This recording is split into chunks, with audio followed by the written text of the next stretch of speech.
Hi all, നമുക്കൊന്ന് അമ്പലപ്പുഴ പോയി കണ്ണനെ ഒന്ന് കണ്ടിട്ട് വന്നാൽ. അങ്ങനെ രാവിലെ ഞങ്ങളൊരു 2-2:30 വെച്ചിട്ട് ഞങ്ങൾ ഇറങ്ങി കേട്ടോ. കാരണം വെച്ചാൽ 3:30ക്കാണ് ട്രെയിൻ. അപ്പോൾ രാവിലെ തന്നെ ഇറങ്ങി. ഞാനും അനിയനും അനിയത്തിയും മോളും അനിയത്തിയുടെ ബ്രദറൊക്കെ ആയിട്ട് കേട്ടോ പോയത്. പട്ടുക്കുട്ടിയുടെ നമ്മുടെ ഫസ്റ്റ് ട്രെയിൻ യാത്ര കേട്ടോ.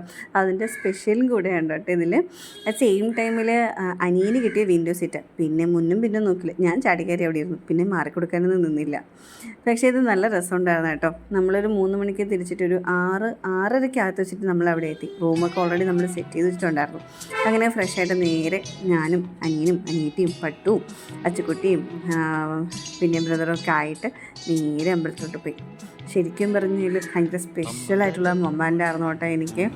എൻ്റെ ഉണ്ണിക്കണ്ണനെ ഇവിടെ വന്ന് കാണാൻ പറ്റിയെന്ന് പറയുന്നത് ഭയങ്കരമായിട്ടുള്ള ഒരു അനുഗ്രഹമായിട്ട് ഞാൻ കൂടിയിട്ടുള്ളത്. കാരണം ആ സെയിം ടൈമിൽ അവിടെ ഉത്സവം കൂടെ ആയിരുന്നു. അപ്പം ആ ഒരു സന്തോഷത്തിനും മധുരം കുറച്ചും കൂടെ കൂടുതലായിട്ട് വന്നു. ഞങ്ങളിവിടെ എത്തിയതിൻ്റെ മെയിൻ കാര്യം എന്ന് വെച്ചാൽ നമ്മുടെ പട്ടുക്കുട്ടിന് ഇന്ന് ചോറുകൊടുപ്പാണ് കേട്ടോ.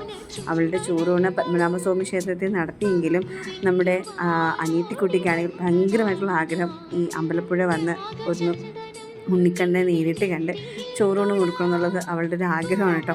പിന്നെ ഞങ്ങൾ മുന്നും പിന്നൊന്നും നോക്കിയില്ല, നേരെ ഇങ്ങോട്ട് വിട്ടതാണ് കേട്ടോ.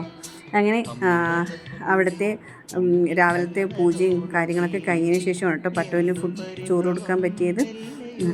ഫുഡൊന്നും ആയിപ്പോട്ടോ, ചോറ് കൊടുക്കാൻ പറ്റിയത്. അങ്ങനെ പിന്നെ ഞങ്ങൾ അവിടെ കുറേ സമയം ഇങ്ങനെ നിന്ന് നോക്കി.